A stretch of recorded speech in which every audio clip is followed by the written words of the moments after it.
Dr. Sofia Almeida, seorang dokter dan peneliti medis asal Portugal, datang ke Indonesia untuk melakukan riset mengenai pengobatan tradisional dan pola hidup masyarakat pedesaan. Saat ia tiba di Jombang, Jawa Timur, Sofia terpesona oleh kehangatan, masyarakat, nilai-nilai spiritual, dan ketenangan alam yang sangat kontras dengan kehidupannya di Eropa. Tak disangka, hatinya tergerak pada seorang pemuda santri bernama Fadil, sosok bijak dan sederhana yang juga cucu dari seorang ulama besar. Cinta mereka tumbuh dalam diam dan ketulusan, hingga akhirnya Sofia memutuskan untuk menetap lebih lama. Namun saat mereka merencanakan masa depan bersama, keluarga Fadil mengajukan syarat berat. Sofia harus menjalani serangkaian ujian adat dan spiritual sebagai bentuk penerimaan budaya dan keyakinan. Dalam prosesnya, Sofia menemukan bahwa leluhurnya pernah terlibat dalam masa kolonial yang menyimpan luka bagi keluarga Fadil. Kini, cinta mereka harus bertahan melewati tradisi, rahasia masa lalu, dan konflik batin yang menguji keyakinan mereka. Matahari pagi di Bandara Juanda terasa lebih hangat dari yang dibayangkan Dr. Sofia Almeida. Ia menurunkan kacamata hitamnya dan menarik napas dalam-dalam, mencicipi aroma tropis yang samar-samar membawa jejak garam, tanah basah, dan sedikit bau rokok dari warung kopi terdekat. Dengan koper besar berwarna biru tua dan ransel di punggung, Sofia berjalan menuju pintu keluar bandara, sedikit canggung saat seorang pria sopir memegang papan, bertuliskan namanya dengan salah eja, Dr. Sofia Almeida. Sofia tertawa kecil. "It's me," katanya sambil menunjuk namanya, lalu dada sendiri. "Ah, ya, Dr. Sofia, welcome to Surabaya," ujar pria itu, sumringah. "Saya Bambang, sopir dari universitas. Kita langsung ke Jombang ya." "Jombang?" Sofia mengulang, dengan logat Portugalnya yang kental. Kata itu terdengar seperti Jombang, seolah kata itu punya aksen sendiri. Perjalanan dari Surabaya ke Jombang menghabiskan hampir 3 jam. Mobil melaju melewati jalanan tol, kemudian memasuki wilayah pedesaan yang dipenuhi hamparan sawah hijau sejauh mata memandang. Sesekali Sofia membuka jendela mobil, mengizinkan angin desa menyapu wajahnya. Ini jauh dari Lisbon, jauh dari klinik-klinik steril dan seminar medis. Dan entah mengapa, lebih hidup. "Ini pertama kali ke Indonesia, dokter?" tanya Bambang, memecah keheningan. "Ya, pertama kali. Tapi saya sudah lama ingin datang ke sini." "Untuk riset?" jawab Sofia sambil menoleh. "Riset? Apa kalau boleh tahu?" "Pengobatan tradisional. Herbal medicine. Saya dengar Jombang punya banyak cerita tentang itu." Bambang tertawa. "Banyak sekali, Bu Dokter. Di sini semua penyakit dikasih jahe dulu, baru paracetamol." Sofia ikut tertawa. Ia merasa percakapan ini sederhana, tapi jujur. Seperti udara di desa yang mulai mereka masuki. Tanpa basa-basi, tapi menenangkan. Setibanya di penginapan, Sofia disambut oleh Ibu Rini, pemilik rumah yang akan menjadi tempat tinggal sementaranya selama 3 bulan ke depan. Rumah itu sederhana, berdinding kayu dengan teras luas yang dipenuhi pot tanaman obat, sirih, kumis kucing, temulawak. Aroma wangi dari dapur menyambutnya lebih dulu daripada sapaan.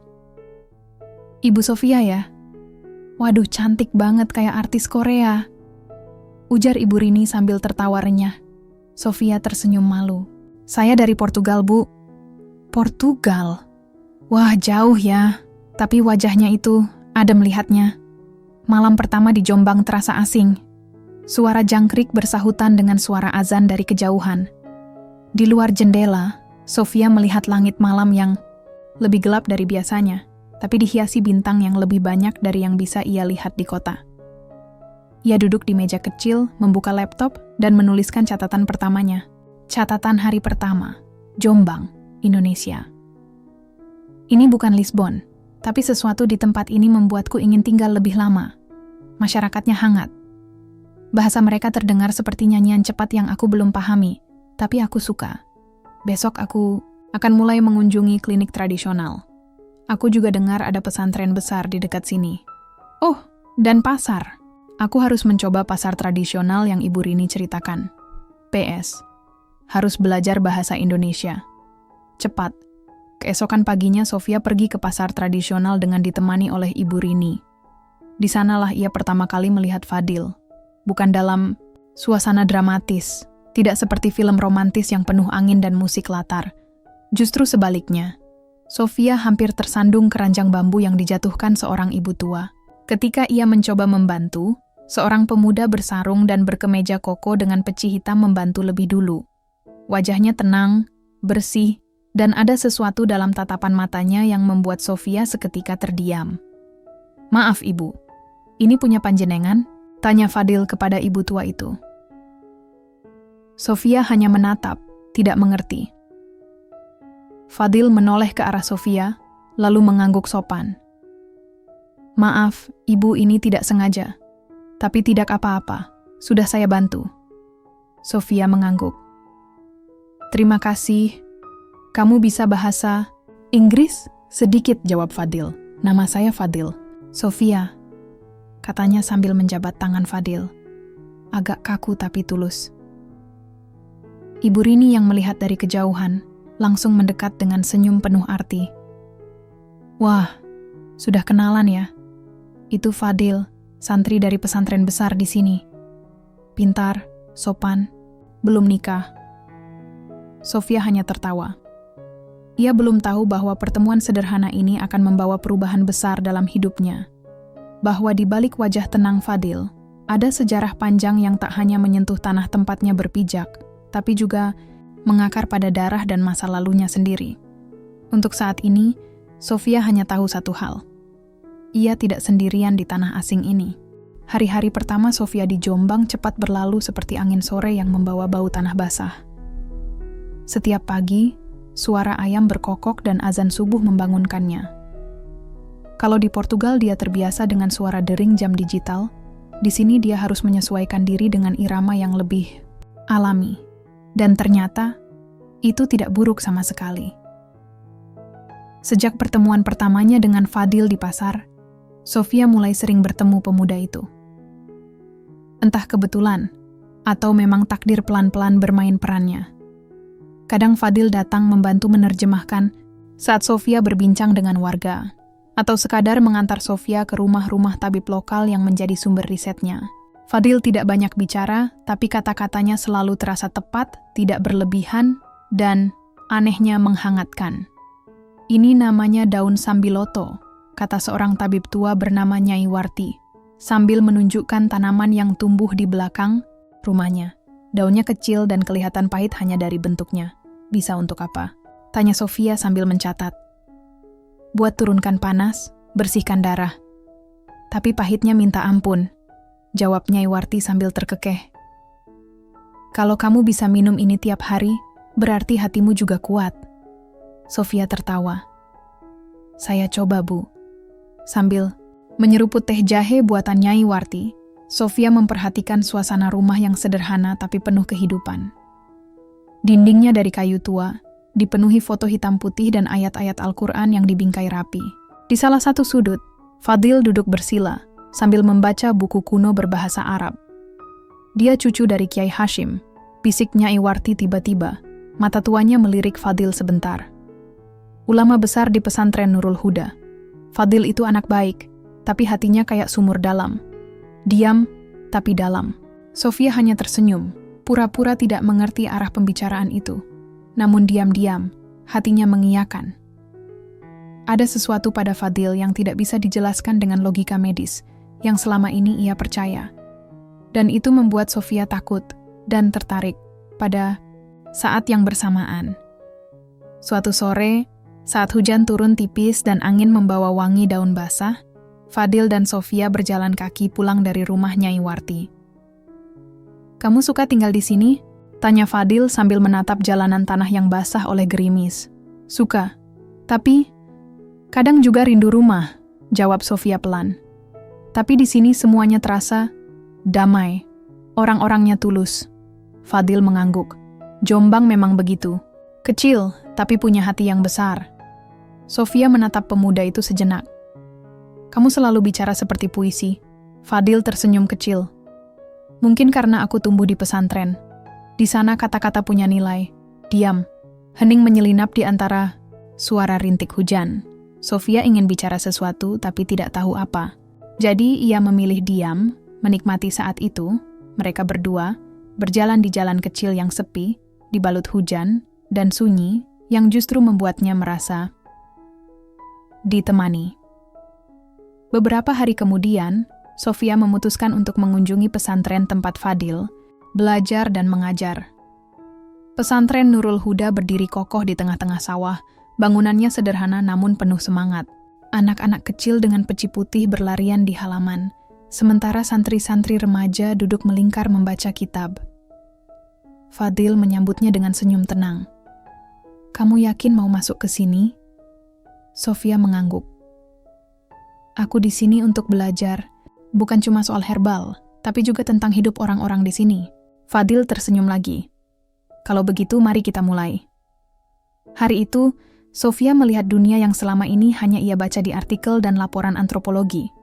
Dunia di mana ilmu dan iman berjalan beriringan, di mana air wudhu dibagikan lebih dulu sebelum makan, dan setiap kegiatan dibuka dengan doa. Sofia merasa asing, tapi juga, entah kenapa, diterima. Malam itu, Sofia duduk di teras rumah Ibu Rini, menatap langit yang mulai ditaburi bintang. "Bu Rini," tanyanya tiba-tiba. "Fadil, itu seperti apa orangnya?" Ibu Rini yang sedang mengupas jagung hanya tersenyum penuh arti. "Fadil itu seperti kopi Jawa. Hitam, pahit kalau tidak biasa, tapi bikin nagih kalau sudah kenal. Dia anak baik, tapi nggak gampang buka hati."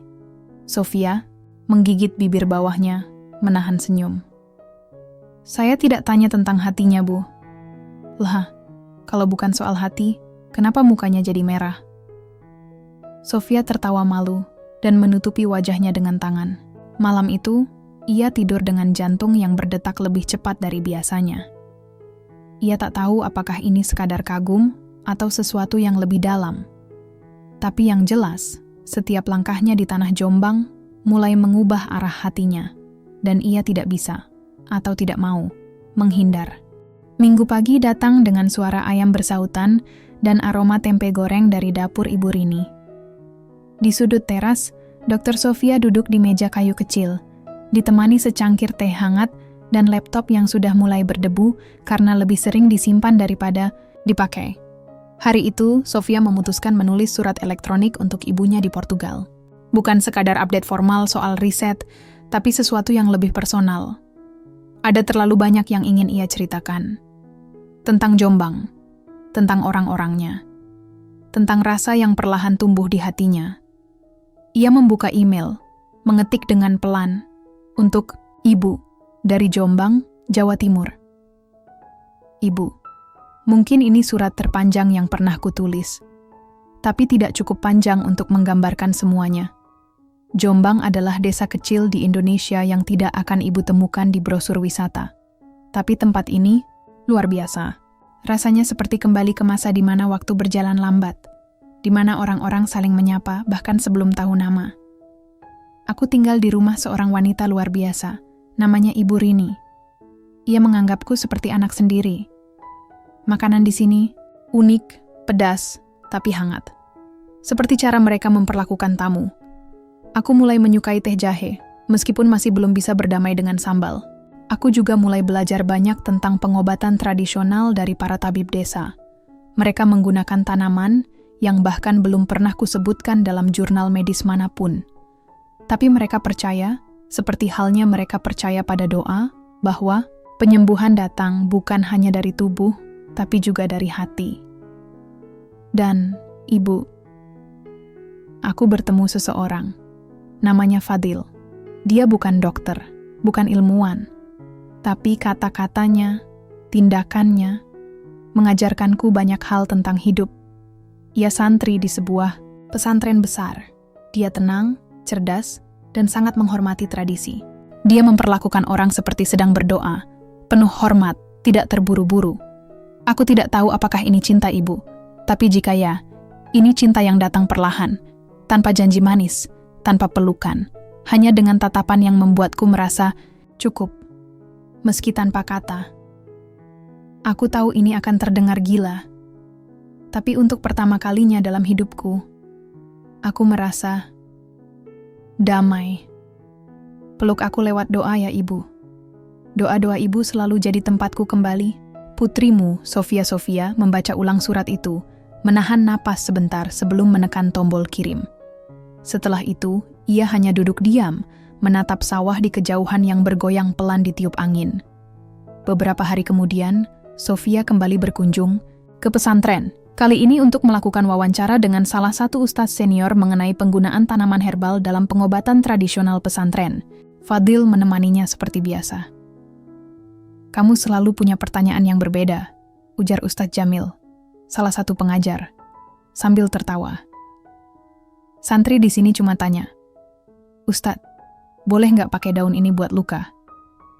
Tapi kamu tanya, apakah ada filosofi di balik penggunaan daun ini? Sofia tertawa. Karena saya bukan hanya mencari jawaban medis.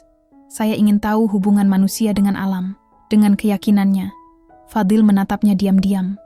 Dalam hati, ia kagum pada Sofia. Perempuan asing yang datang jauh-jauh dari benua lain, tapi mau mendengarkan cerita dari nenek-nenek desa, belajar dari kitab tua, yang bahkan beberapa santri malas membacanya. Namun, kekaguman itu datang dengan kekhawatiran. Dunia mereka terlalu berbeda. Dan Fadil tahu, cinta bukan hanya tentang dua hati, tapi juga dua dunia yang harus rela bertemu di satu titik. Malam harinya, saat Sofia pulang ke rumah Ibu Rini, ia mendapati selembar surat dari Portugal di kotak masuk emailnya. Ibunya membalas, Sofia sayang, Ibu membaca suratmu sambil menangis. Bukan karena sedih, tapi karena bahagia. Akhirnya kamu menemukan tempat di mana hatimu tenang. Dan seseorang yang membuatmu merasa cukup. Kalau dia membuatmu merasa seperti itu, mungkin dia memang pantas. Tapi satu hal yang Ibu minta, tetap jadi dirimu sendiri. Jangan kehilangan siapa kamu, hanya untuk bisa diterima. Dan kalau kamu yakin, Ibu akan selalu mendukungmu. Peluk dan cinta dari jauh, Mai, Ibu Sofia tersenyum. Air mata menetes pelan di pipinya. Malam itu ia tidur dengan hati yang ringan. Seakan mendapat restu, meski jalan yang akan ia tempuh masih penuh tanda tanya. Tapi ia tahu satu hal. Ia tidak lagi sendirian dalam perasaannya. Hari itu langit Jombang terlihat cerah. Secerah hati Sofia yang sedang memilih kebaya di toko kecil dekat alun-alun kota. Ia akan menghadiri perayaan Maulid Nabi di pesantren Nurul Huda. Meski belum benar-benar mengerti keseluruhan maknanya, ia tahu betapa pentingnya acara itu bagi Fadil dan komunitasnya. Kamu yakin mau pakai ini? Tanya Ibu Rini sambil menahan tawa, melihat Sofia berdiri kikuk mengenakan kebaya warna hijau muda dengan selendang tipis di bahunya. Yakin. Katanya sopan ya, Bu. Sopan sih sopan, tapi nanti kamu dikira santri baru. Sofia tertawa. Tidak, apa-apa. Saya ingin hormati acaranya. Lagi pula, saya penasaran seperti apa suasana maulid itu. Perayaan Maulid Nabi di pesantren ternyata jauh lebih meriah dari yang Sofia bayangkan. Suara syalawat menggema dari pengeras suara, anak-anak kecil membawa bunga, ibu-ibu sibuk menyiapkan tumpeng dan aneka jajanan pasar. Di antara keramaian itu, Sofia berdiri gugup di pinggir halaman, menunggu Fadil yang belum juga muncul. Beberapa santri dan warga melihatnya dengan tatapan penasaran. Seorang bunyai sempat mendekat dan menyapa dengan ramah, namun Sofia bisa merasakan getaran halus dari cara mereka memandangnya, antara hormat dan curiga. Maaf terlambat, suara Fadil menyapa dari belakang. Sofia menoleh dan langsung merasa lega. Fadil mengenakan baju koko putih dan sarung. Peci hitamnya tampak kontras dengan kulitnya yang bersih. Ia berjalan pelan, seperti biasa, dengan ketenangan yang tidak dibuat-buat. Kamu cantik hari ini, katanya singkat. Sofia mengangkat alis. Wow, santri juga bisa menggombal ya? Fadil tertawa kecil. Bukan gombal, hanya berkata jujur. Mereka duduk bersebelahan di bagian belakang jamaah, mendengarkan ceramah dan lantunan salawat. Sofia tidak memahami semuanya, tapi ia bisa merasakan getaran yang tulus dari setiap bait yang dibacakan. Orang-orang di sekitarnya tampak larut dalam suasana khusyuk. Saat acara selesai dan jamaah mulai bubar, seseorang memanggil Fadil. "Fadil, kesini sebentar." Itu suara seorang pria paruh baya bersorban putih. Tatapannya tegas namun bijak. "Itu pamanku," bisik Fadil. "Sebentar ya." Sofia mengangguk dan menunggu di dekat pohon mangga tua di halaman pesantren. Ia melihat beberapa orang meliriknya dari kejauhan. Beberapa tersenyum, beberapa hanya diam. Rasa canggung mulai merayap, tapi ia berusaha tetap tersenyum. Tak lama, Fadil kembali dengan raut wajah sedikit berubah. Lebih serius. "Mereka tanya siapa kamu?" katanya pelan. Sofia menunduk. "Aku tahu. Aku menonjol di sini." "Tidak, bukan itu. Mereka penasaran karena aku jarang mengajak perempuan datang ke pesantren, apalagi orang asing." Sofia terdiam. Hatinya mencelos sejenak. "Dan kamu bilang apa?" tanyanya hati-hati. "Aku bilang kamu teman, mitra riset, yang sedang belajar tentang pengobatan dan budaya kami." Sofia mengangguk pelan. Entah kenapa, jawaban itu membuat dadanya sedikit sesak. "Benar, kan?" tambah Fadil cepat. "Karena aku belum tahu bagaimana menjelaskan semuanya tentang kita." Sofia tersenyum tipis. "Aku mengerti.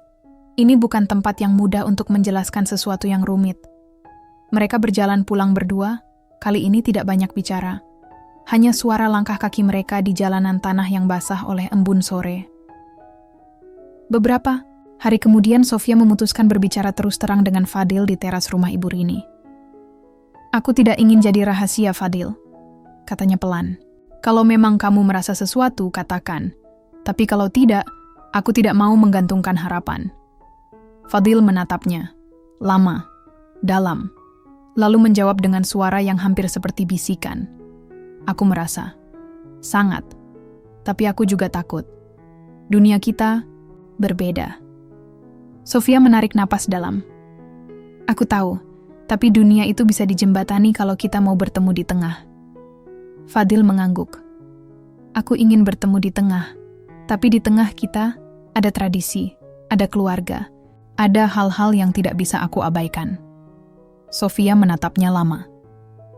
"Kalau begitu, ajak aku untuk belajar tentang itu. Jangan tutup pintu." Fadil tersenyum pelan.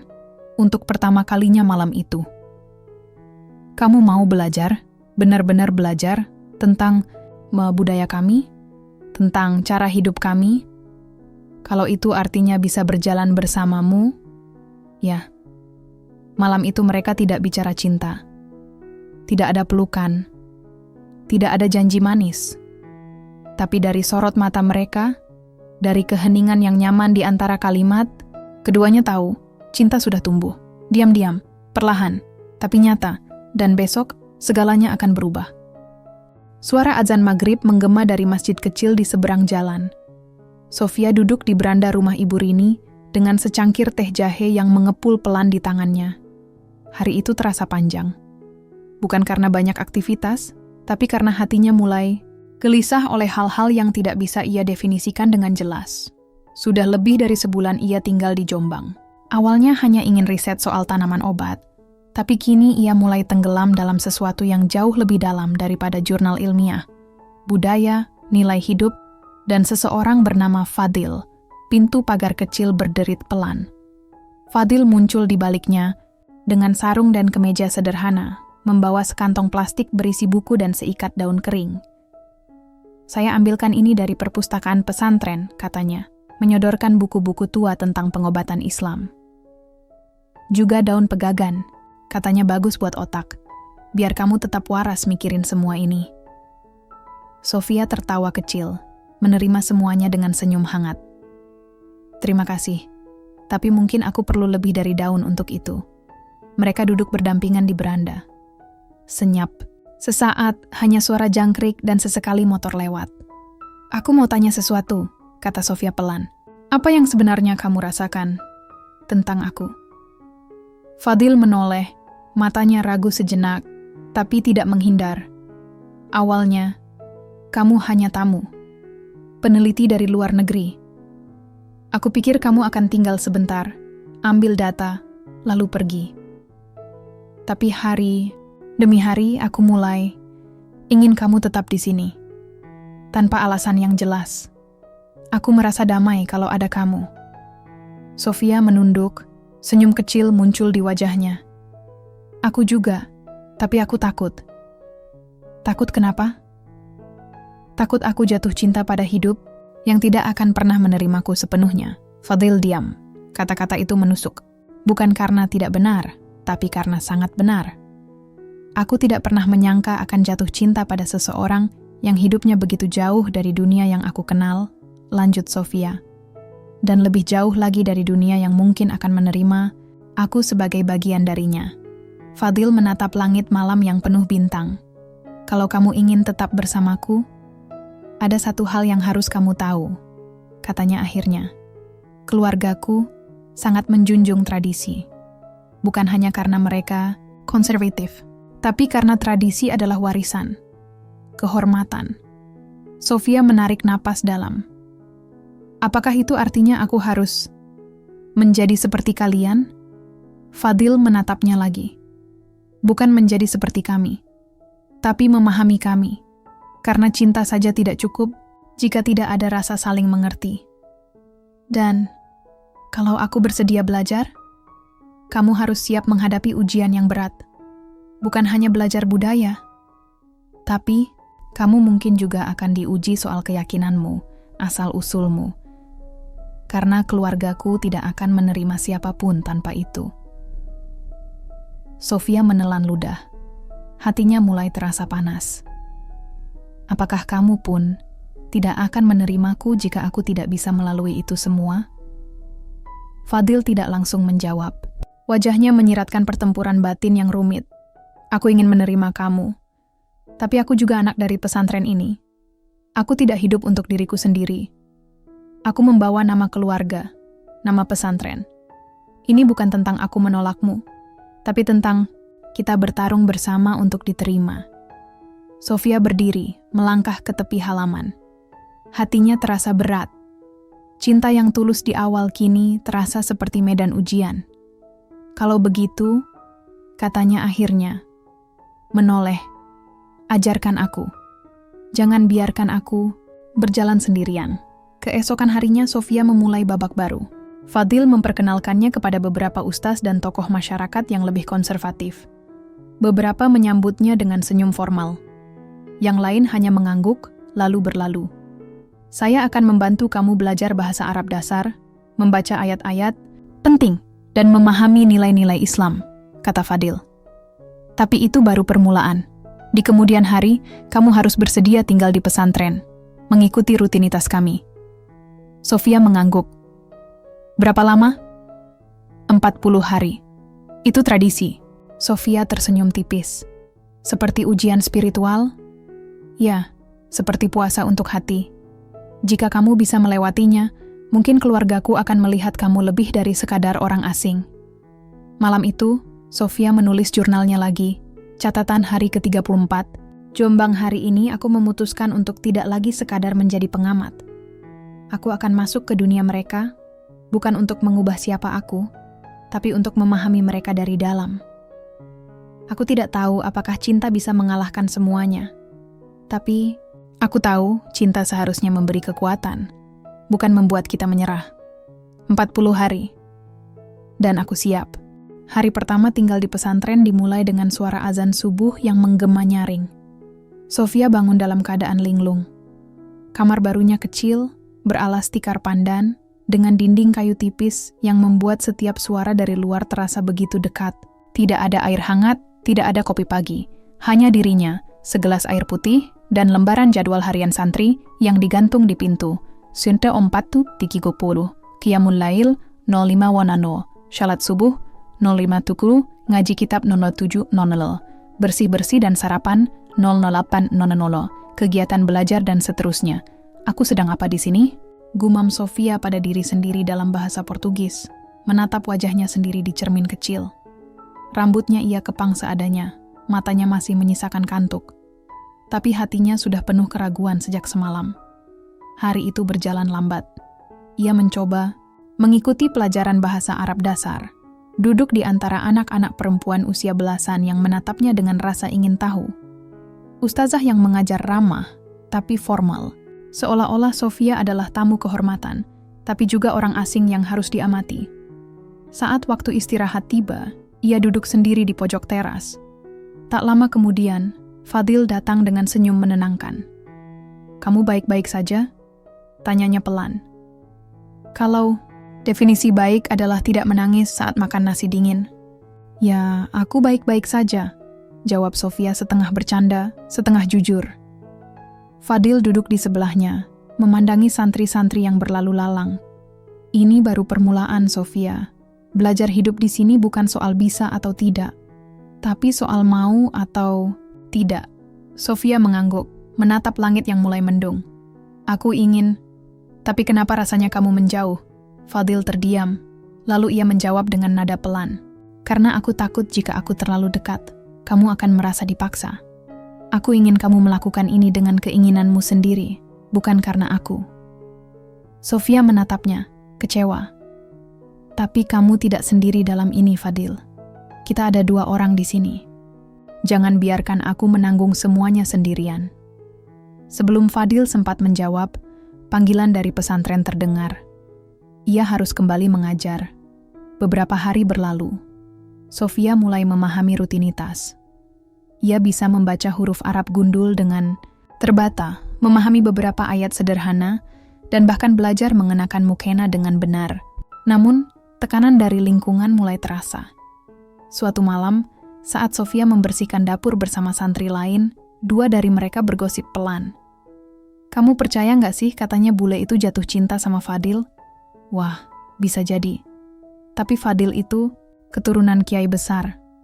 Masa nikah sama orang luar? Katanya sih, keluarganya nggak setuju. Tapi Fadil keras kepala. Sofia mendengar semuanya. Ia pura-pura sibuk, tapi dalam hatinya, pecahan-pecahan kecil mulai menancap. Setelah kegiatan selesai, ia duduk sendirian di serambi pesantren. Malam itu angin dingin, langit gelap tanpa bintang, hatinya pun begitu. Tak lama kemudian, Kiai Umar, paman Fadil, datang menghampiri. Wajahnya bijak tapi tajam. Duduk perlahan di samping Sofia tanpa banyak basa-basi. "Kamu tahu, Sofia," katanya, pelan, "cinta itu indah, tapi cinta juga bisa menyesatkan jika tidak ditemani akal dan adab." Sofia menoleh, berusaha tegar. "Saya datang bukan hanya karena cinta. Saya datang karena ingin memahami, ingin belajar." Kiai Umar mengangguk. "Tapi kadang, niat baik tidak cukup. Keluarga kami punya sejarah panjang. Ada alasan kenapa tradisi kami ketat.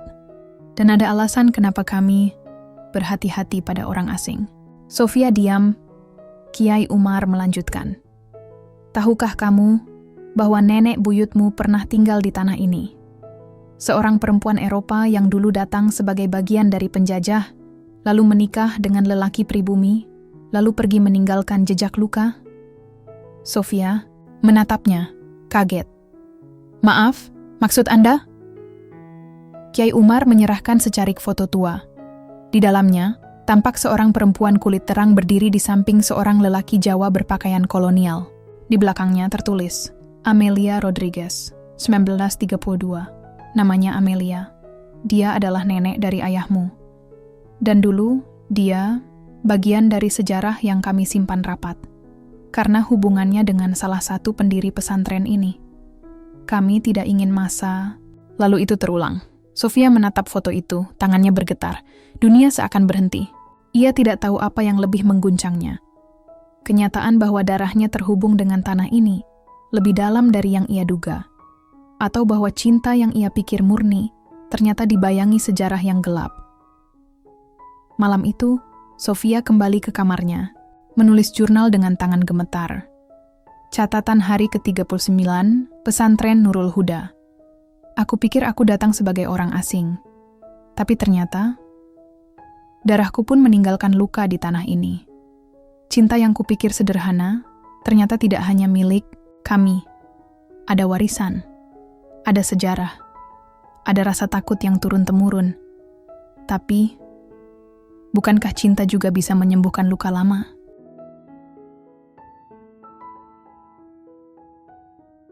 Hari ke-40, angin pagi yang biasanya terasa lembut kini seperti menampar-nampar wajah Sofia.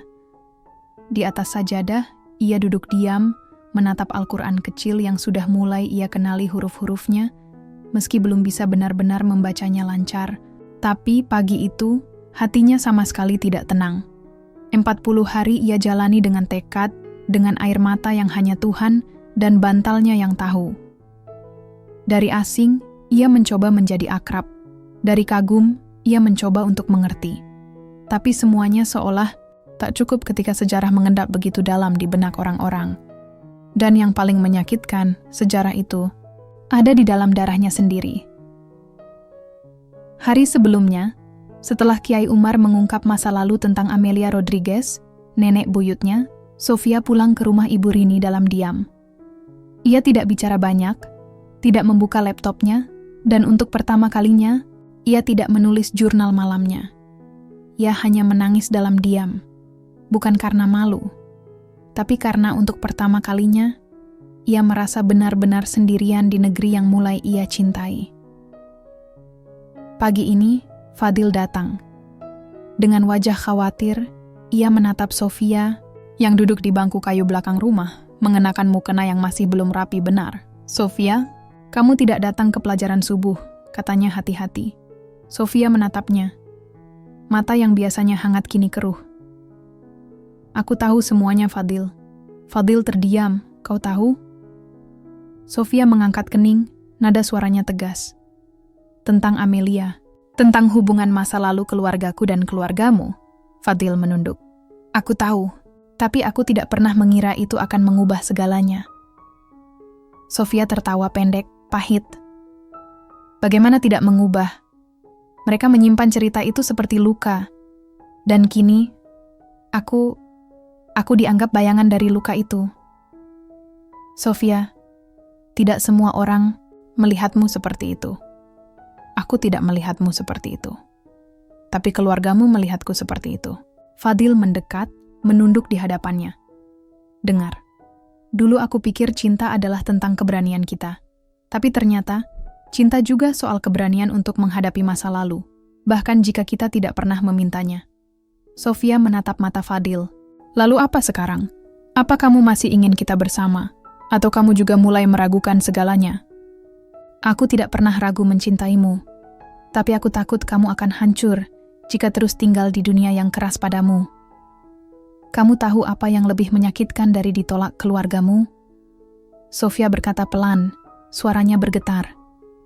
"Ketika orang yang kucintai mulai menyerah, bahkan sebelum benar-benar berjuang." Hari itu, Sofia pergi ke stasiun kereta di Jombang.